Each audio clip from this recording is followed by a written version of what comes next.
Welcome to another episode of Behind the Dreamers. I'm Jennifer Loading, and we are talking to the achievers, the creators, the magic makers, and the dreamers. These are our friends. These are your friends, and they are living the extraordinary. Well, here we are, another episode, another fabulous guest coming on today. Super excited to welcome him on. Let me tell you guys just a little bit about him.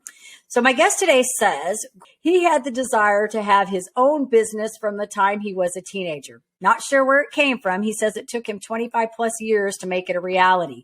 There was neither a defining moment nor evolution. He just wanted to make it happen. And so we're going to be excited. You guys are going to learn a lot of stuff from him today. Super thrilled to get him on here. But before we do that, I need to welcome our sponsors. So today's episode is brought to you by Walt Mills Photography. If you are a creator needing post-production, consultation, or promotion, Walt is your guy. Whether short films, YouTube films, photography work, or a new headshot, he can help you find a solution to match your needs. To learn more about Walt and his work, you want to go to photosbywalt.com. We also want to give a shout out to Chris Clow of Upbeat Media Productions. If you are in need of turnkey special events, Clow is your go-to. You can learn more about him and his work at upbeatmediapro.com. All right, so we need to welcome the guest to the show. Super excited to have him here today. Steve Stewart is the owner of Southern Comfort Mechanical, a company dedicated to delivering comfort to homes and businesses. And I've got here via maintenance, repair, replacement of HVAC systems. And that is important because we're in Texas and we need those things up and running for sure. So Steve grew up in Northern Ireland and said there wasn't much opportunity when he finished high school. So he began his journey in engineering. And with over 30 years experience, he's worked in various companies, including manufacturing plants around England. He's worked for Toyota on new model launches. And then he came to the States and worked for some companies here before going into entrepreneur space. So welcome to the show, Steve. We are so excited to have you here today. Thanks, Jennifer. Gonna be fun. Yes. All right. Most definitely. Yes, it's gonna be fun. So I'm excited because you have had such I want to say kind of a unique career in a sense, right? Like I'm curious to know why air conditioning? How did this come about for you? I would say air conditioning came about. So I would say when I got to that stage, whenever, it's time to make my own business a reality, I would say I couldn't afford to buy a factory. So then I looked around and trades is where I locked in at. And then I realized that all my experiences with the HVAC companies as a homeowner were less than desirable and I wouldn't wish them on anyone else. And that ranged from whenever I was in Cleveland, here in Dallas. So that's where I jumped into that space to build a company that I would like to work with as a homeowner. That is so awesome. And, it's making me think about another guest that I had on my show at one point in the roofing industry. Same kind of thing, different story, obviously. But he had worked for a roofing company and he didn't like what he had seen in that industry and decided to create his own. He's doing very well now. And I've been following him for about the last 3-4 years. I think I shared his information with you, but he's just doing phenomenal. It was kind of the same thing where he saw what was going on in there and really just kind of wanted to change how that industry was going, right? Like put that in his own world. And so I think that's awesome. And it's funny with entrepreneurs because, in your bio, I said here, you knew that you kind of wanted to be an entrepreneur. And so all this time I guess back this up a second, when you were working in all these other places, doing this engineering and welding, all these things you were doing in the manufacturing, were you thinking at that time, hey, I want to be an entrepreneur? Were the wheels kind of turning at this point? On and off, it varied or whatever. I would say, in each of those times I was focused on that company, that role that I was in. All the time I was learning, growing myself. Especially whenever I got into private equity, part of that was a experience or that role that I jumped into was partly, hey, I want to learn how to buy and sell companies. That was part of one of the things I wanted to get out of that experience, as well as have a bunch of fun doing turnarounds and all that good stuff, which would say fun being the operative word. But yeah, that was part of along the way. I was just, building and banking the skills, saying, if I ever have my own business, I'll make sure to do this, or that's a cool idea, and just making a mental note of it somewhere. Probably in the private equity was sort of part of that planned. It was stuff that I enjoyed doing, but also that buying and sell of a business to put me one step closer to my dream. Yeah. And that is so different than what you were doing in your other space. You know, when you were working for like Toyota and Lucas and all that, was kind of a different thing than this equity stuff, right? Am I correct? Yes, that was. Yeah. I was a lowly engineer in the trenches, just working to make it happen and grinding it out. Yeah, no, I love it. I think, I've often said that our paths are not linear. We sometimes travel down, like we'll go to school for one thing and then we sort of kind of end up traveling down a different direction, right? But it's really neat when you start connecting the dots and you look at the lessons that you learned in each of those places that you were at that time, right? You learn different skills, and maybe you don't use every single skill set that you learned within that company or that organization, but there's always some takeaway in there that you can pull away from each of these that will line up and connect the dots into what you're doing today. Great. Yeah. Yeah. It molds us along the way, which makes us all individual personalities and our own mental models of how we look at the world. Yeah. Yeah. So now how long have you been in the entrepreneur space doing this air conditioning and the HVAC, all this stuff you're doing? It's, I would say 5.5 years now since I purchased the company. So very cool. Congratulations. In sunny Louisville. Yep. So, and you are a local business. Every day. Yeah. You're a local business here in Dallas. So just fun. Yep. Awesome. Okay. So you're from Northern Ireland. You came to the States. I have a question for you. And this is one of my, I guess maybe, and this may be where the challenge was. I don't know, because you moved here for work, right? You came to the States, you moved to Cleveland, correct? Okay. So maybe you can answer this question based on that journey coming from there to here, or you can base it on moving from kind of the corporate sector to the entrepreneur space. Maybe one of the biggest challenges that you had to overcome in this transition.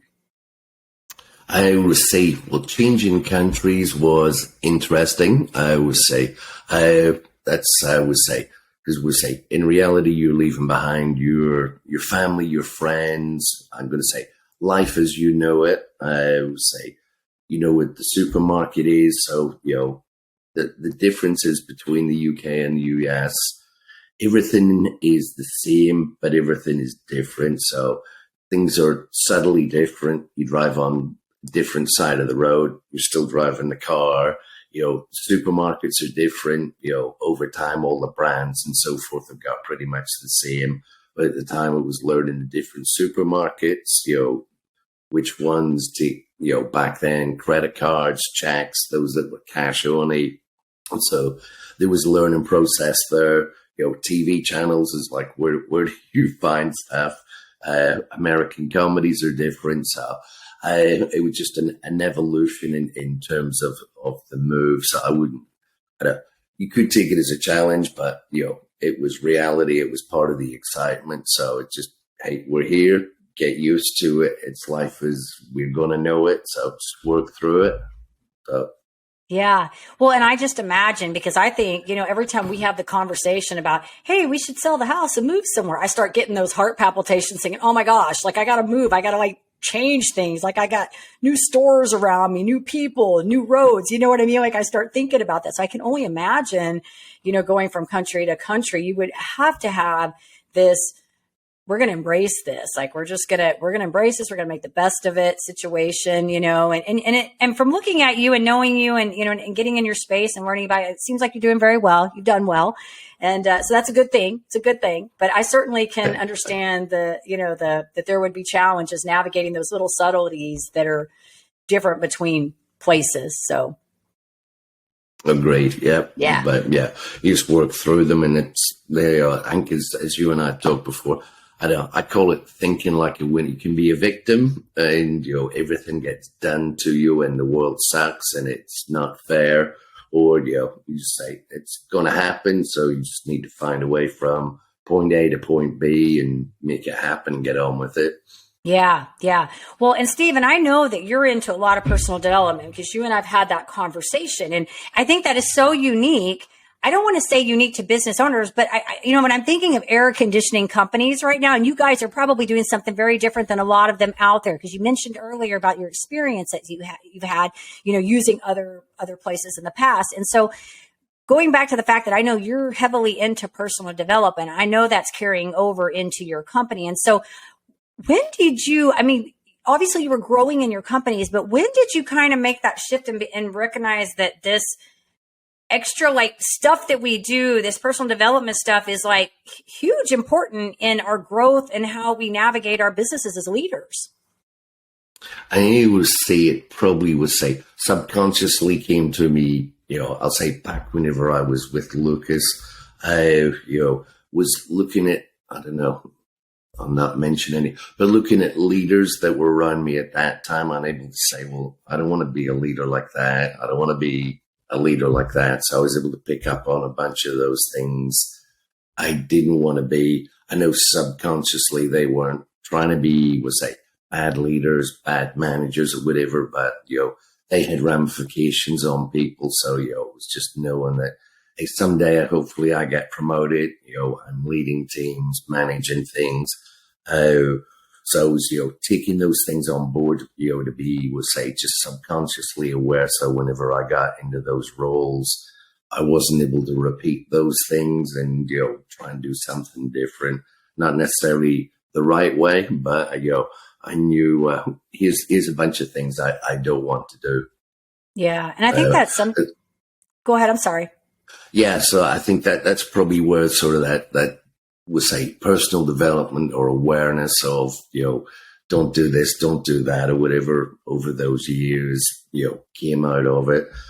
Probably one of the big things that, upon reflection at one point, moving into leadership roles, earlier in my career, in middle of the career, whenever I was having conversations around people about what needed to be done or change, I would try and tailor the message to each person, which meant, on aggregate, it probably wasn't clear and defined. And then I noticed once I started being very blunt and very direct, this whenever I was sort of in the C-suite, that was puts a smile on my face now whenever I think back of it. But whenever you weren't there and your name got used in, hey, something needs to be done, Stewart said it need to happen.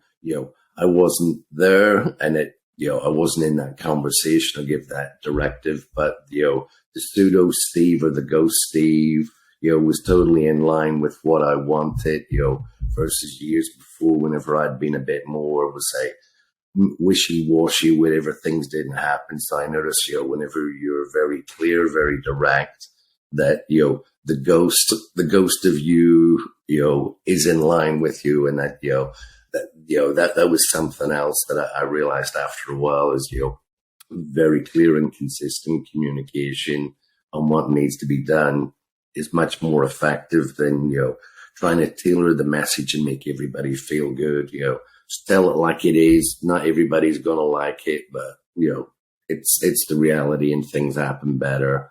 And there's not as much confusion. That's good, Steve. Thank you for sharing that. No, I agree with you. I think that, I always get back to people only ever do what you expect them to do. And so if you're unclear about the expectations, there's all that ambiguity. They don't really know, right? And humans are humans. They're going to do what they're going to do if they don't have clear expectations. And so I'm with you on that. I think that when you can be objective, right? Be objective, leave the emotion out, but make the expectations clear. I think it's like having core values in a company, right? When you have solid core values, you can hire and fire on the core values because they're clear. Everybody knows this is how we behave as a company. What does integrity? I don't know what you got, what your core values are. I'm sure they're similar to a lot of people's, but we're talk integrity, right?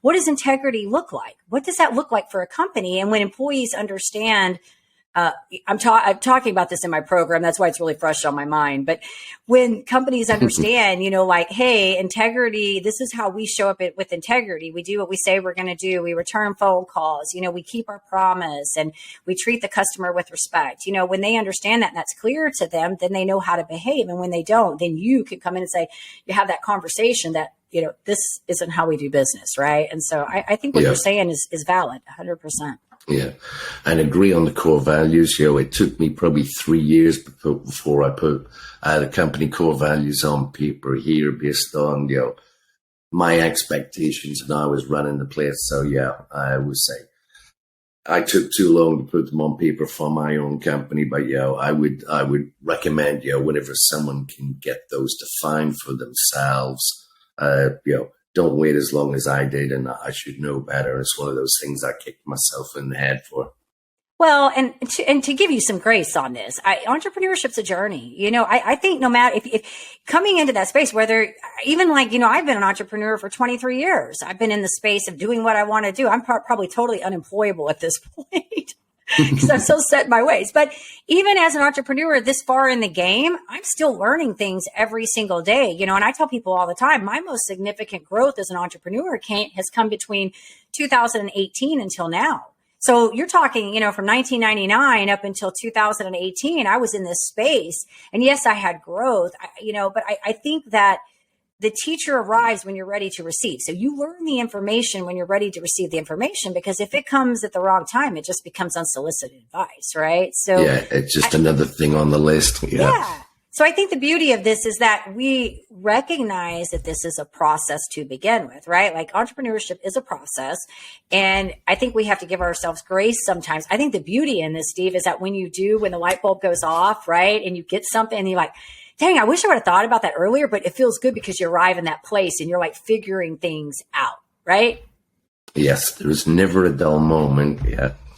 And most of the growth comes from things that you had never planned or whatever. Yes, life is a way of making sure there are always fresh challenges and you get to learn things that you never planned. Yeah. There was a gal on my show a few weeks ago that she and her husband she got breast cancer. Her husband got pancreatic cancer. And 6 weeks later, her husband died. And so she went to Haiti for a year to travel to basically find the meaning of love. Like she was in this kind of transformation state.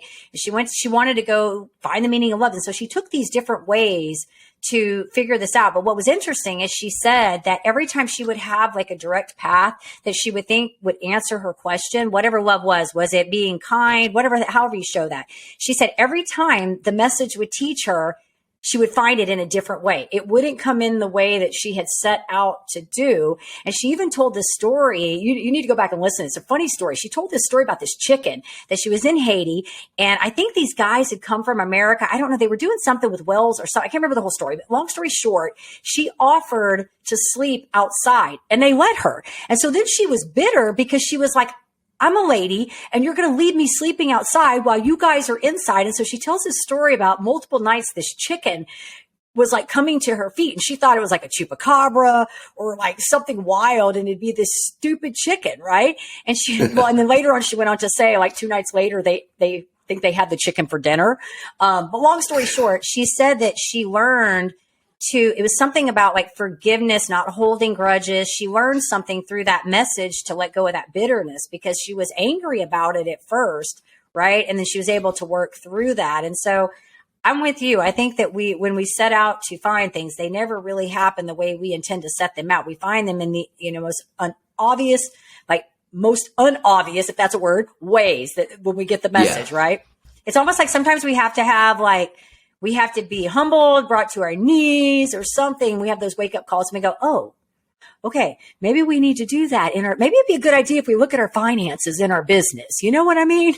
Yeah, that's a good idea. Yep. I knew you would get that one coming from the engineering standpoint, right? I get it. Cause I've made a joke out of that because that's not my favorite thing to do, at all. And I'm honest about it. If I could get somebody to do all the, the minutia stuff and, for me, I'd be so happy because I'm a creator and I love doing the creation aspect of things and building relationships and all that's my stuff, but we have to know all those pieces. Yep. It comes with it all. Yep. Yep. You wear many hats. It's one of the things I shared with you that I was in Mary Kay for 22 years. And, I learned a lot of great business acumen in there. You're forced to because you have to wear many hats. And so we always talked about how we had to be the CEO, we had to be the treasurer, we had to be the consultant, we had to be, the teacher and the trainer. And we had all these various hats. And, I really learned in that, man, this is a lot. Like you got to keep up with a lot of parts. There's a lot of pieces in this puzzle that you have to keep together to keep everything flowing. But another thing I learned working with the mentor that I'm working is that if you don't have a fire burning somewhere, you're not growing. So you got to have a fire burning in some of the areas. If your sales are up, you might be needing to work on your marketing or maybe on your closing or whatever, but there's always something that's probably burning and needs, revamping or fixing or something. So.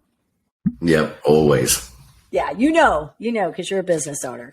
Good stuff. So tell us a little bit. I want to know, because you're doing, like I said, you're doing awesome. I want to know what sets you guys apart, your company. Tell us what sets you guys apart from the rest so our audience knows this. I would say on our front, I would say what I like to think sets us apart from the best. I don't know. 3 key things is whenever you're looking for us, you can get hold of us, and that's, phone, text, web forms, but, whenever you need to contact us, you can get hold of us. Something I'd learned in the past, whatever, when it gets busy or hot, can't get hold of anybody, or, it's difficult. So we like to be easy to get hold of. So that's one thing. 2, whenever a technician comes to your home, I would say communication around that. So I would say, the other bit goes back. You can get hold of us, and then you get communication when you're on schedule. So you get electronic notifications. When the technician's on the way out to your home, you get a bio or photograph. So hopefully that, lets people feel more comfortable of who's coming to their home. I make sure all the technicians have background checks. They all carry licenses. So it confirms they're not an axe murderer. I feel comfortable them coming into your home. They're all a reflection of myself. Then when we're in the home, we're going to listen, make sure we understand what your concerns, your issues are. Then we're going to do good work. And we'll say, we're not going to be the cheapest. We're going to give you the best value, because that's the other, core thing or whatever. We're not going to band-aid anything. We're going to fix it properly so we can stand behind it. So that's that Toyota aspect or quality that's coming out.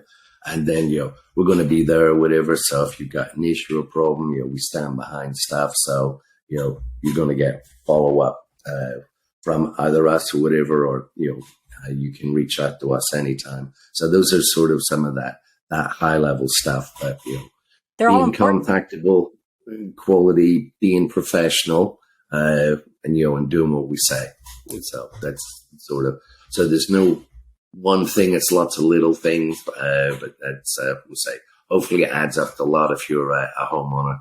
Yeah, those are all important things, Steve. I think that's so important because, like I said, we're in Texas and we know how hot it gets here in the summer. And then we have this crazy winter weather that just kind of decides when it wants to be cold and then go to hot and then cold again. So it's important that you're able to get a hold of your AC technicians. And I think communication is clear. And that's the one thing I will say on Steve's behalf. I think that, anybody that's looking for quality and good communication, I think you're probably going to be in great space. If they come, they're going to be in great space if they come to you, because I know I already can tell from talking to you on the several times that we've talked that you're very detailed and very conscientious about things, which I think is huge. And, one of the things I always say about my show, when people watch, it's funny because every time I bring a guest on, I like to have you and I talk, and let me do a caveat to this. You and I've talked multiple times before today, so we're already past that. But whenever I bring guests on that I haven't met before, I always like to do these little quick mini 15-minute pre-interviews just so I can get to know the person, because conscientious is high on my value list. It is important to me, which is so interesting because I know you and I have you probably as well as I have studied the different personalities, like the DISC and the Myers-Briggs. You probably have heard of those. And I tend to fall into the DI category, which a lot of times, we're decision makers, but we can be flighty. I'm not really a flighty person. Conscientious is really high on my scale. So it's really weird that I'm over here, but I have this. And oddly enough, every time I bring people on my show, I look for little details, these little things that you're talking about that might just be little details that add up to big things. I look for these little details, like, do they show up on time? Do they do what they say they're going to do? Do their words match their actions? Like, how are they communicating? Just the dialogue, even, like, how are they communicating with me? You know, are they like sending me a message and pitching me as soon as they send me the message? Or are they saying, hey, I think I have a great story that might add value to your show. You know what I mean? Or, hey, I have something I think your people may enjoy, so I pick up on all these things. And so I would say we're on the same page when we talk about like having quality and making sure that we take care of our people, because how you do your business is really how I like to do mine as well. I like to do what I say I'm going to do, and I like to give my people quality. And I always say I'm probably more invested than they are when I work with them, because I'm 100% in trying to help them get to where they need to go, right? Because I don't win if they don't win, right? It's not good for me if they're not winning. Yeah. Right? And customer service is huge. It's everything. Yeah. So, and I like to call them clients. Customers to me are one and done. Gotcha. That's the other thing is we have clients, banks have clients, attorneys have clients. So I will say we want to be their trusted advisors for as long as they're in our service area. I like it. I like that. Clients versus customers. That's good. Whatever works. I say whatever works for you and your languaging that you guys use. As long as you're in unison, I think you guys all got it. It's awesome. It's awesome. Yeah. All right, Steve, I want to ask you one fun other question before we get wrapping this up. This is just a fun question because I think you've had such an incredible journey and just really, I just think it's awesome. What have you learned about yourself in this whole thing and all of this?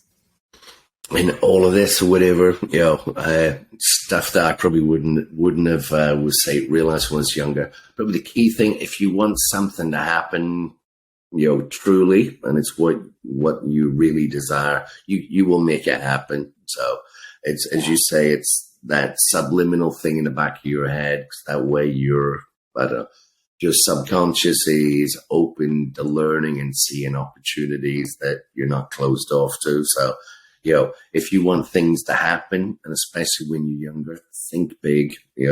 That's another learning for me is I thought I was thinking big, but, I achieved most of my life goals whenever I was in my early 30s, which I don't know.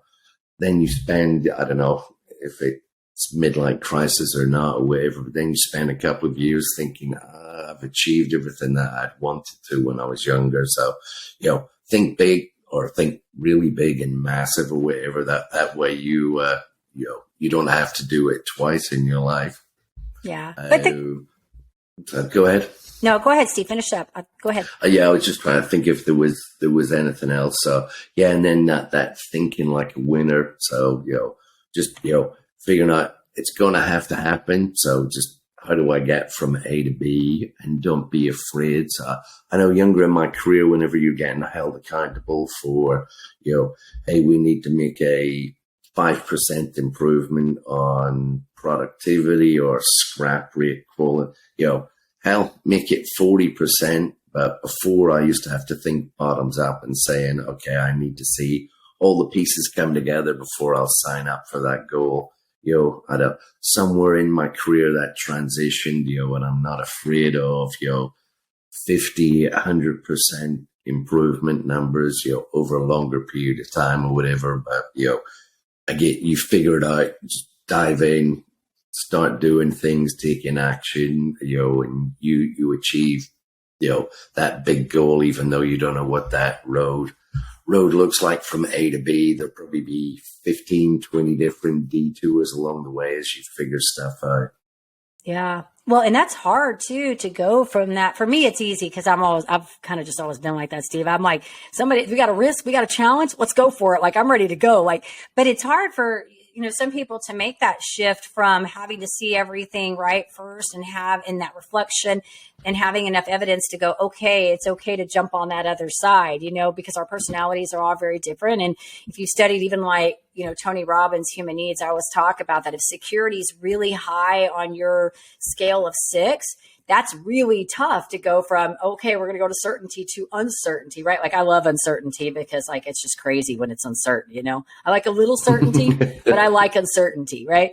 So I think, when you can come to a place where you can start trusting your intuition and saying, and being okay with risk and saying, that's what that's what this game is about, really. I mean, if you're going to invest in anything, whether it's real estate or, an equity firm, whatever you're going to do, anytime you're doing any of this stuff, business, you're always taking a risk. But if you're not willing to do that, then there's no growth or glory. And, there's none of that. You have no opportunity to even take that if you're not willing to do it. So. Agreed. Yeah. Yeah. Well, congratulations to you. Think big and go for it. Yeah. Congratulations to you. You. Yeah, thank you. Well, that's why I said Steve. I don't know if I share this with you. I'm the person that goes, okay, the risk. How bad's the risk? Because I'm willing to take the risk. Tell me how bad that risk is, because I'm probably going to take it unless it's really, really bad. Because I go into things assuming that there's probably going to be a problem and there's going to be challenges and this may fail. My job is to figure out how to get around that. So I just automatically look at it that way, and I know that scares people because they're like, I'm, ready, aim, fire, let's go. Let's say, I know you just get comfortable with it comfortable being uncomfortable. How's that? I think Yes. probably the most overused cliche in leadership. Yes. But yeah, there's a lot of truth to it. You just need to practice that uncomfortable feeling or whatever, which is not fun when you first start playing with it. But yeah, over time you learn that it's fun. Boring is, stayed and true, whatever. Yeah. So if you don't change things up, then you're dying. Then you're done. Yep, that's so cool, Steve. That's awesome. Well, I want to ask you a couple fun questions. Just we're going to change this up and then we'll wrap it. These are going to be off the cuff. They're just kind of fun. Sometimes I do these, sometimes I don't. It just depends on what we're talking about. But I think these will be fun with you today. So I think you'll have a little bit of fun with this. Okay, so you're from Northern Ireland. I have no idea what y'all eat over there, but I want to know, what is your favorite food here? Like, what do you like here that you're just like, this is something I really like?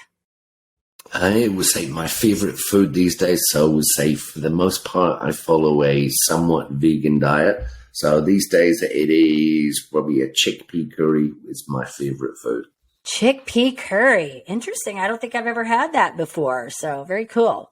Very cool. I think we all follow something. I do low carb, so I do eat some meat, but I don't eat a lot of it. I do a lot of veggies, a lot of green veggies, a lot of those. And I am eating more fruit, but no, that's good. I haven't had that. I'll have to check chickpea curry. I haven't had that. Interesting. Yeah. So yes, I was a complete carnivore. So probably 10 years ago, if you say the mere thought of giving up meat would have scared the hell out of me.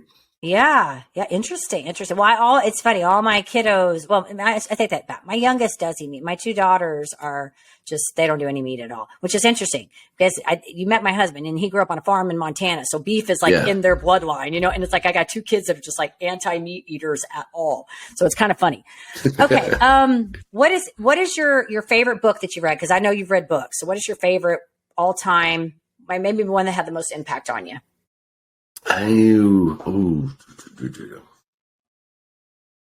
There's probably, I don't know, there's different ones. Do I have to pick one? Nah, well. Or can I share multiple? You can share whatever you want. This is your time. Okay. Yeah, I would say, I'm thinking there was, Richard Branson's Losing My Virginity. Okay.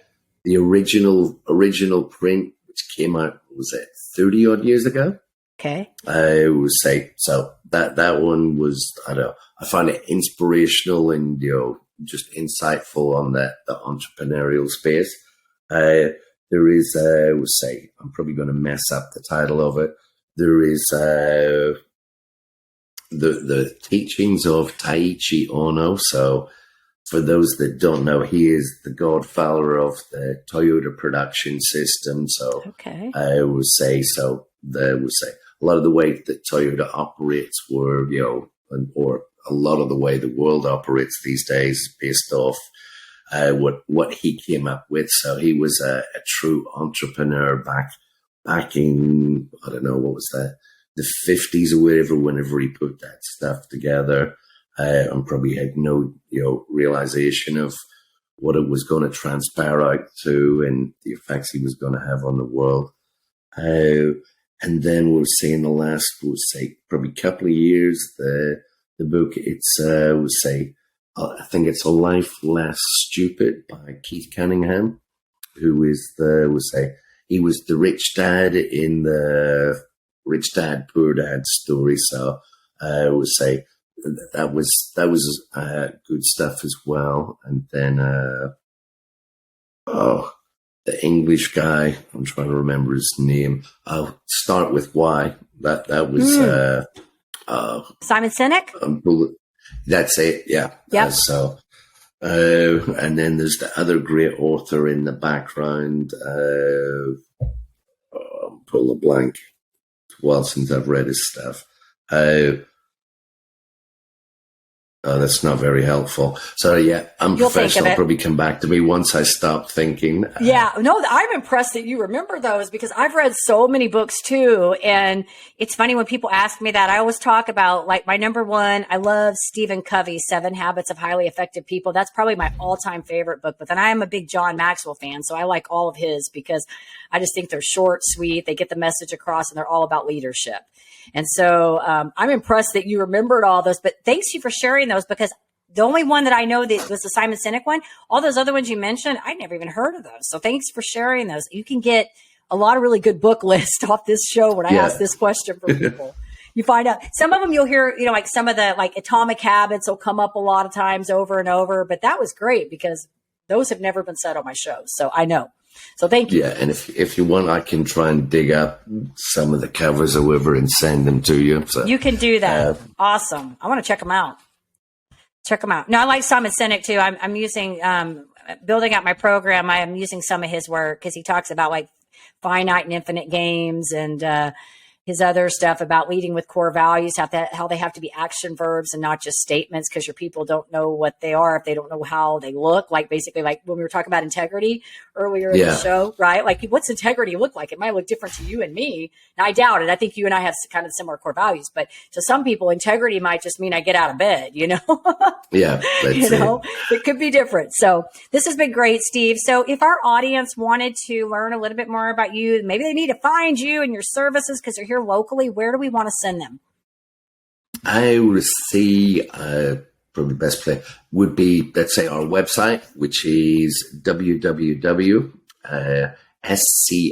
for Southern Comfort Mechanical, DFW, Dallas Fort Worth, AIR.com.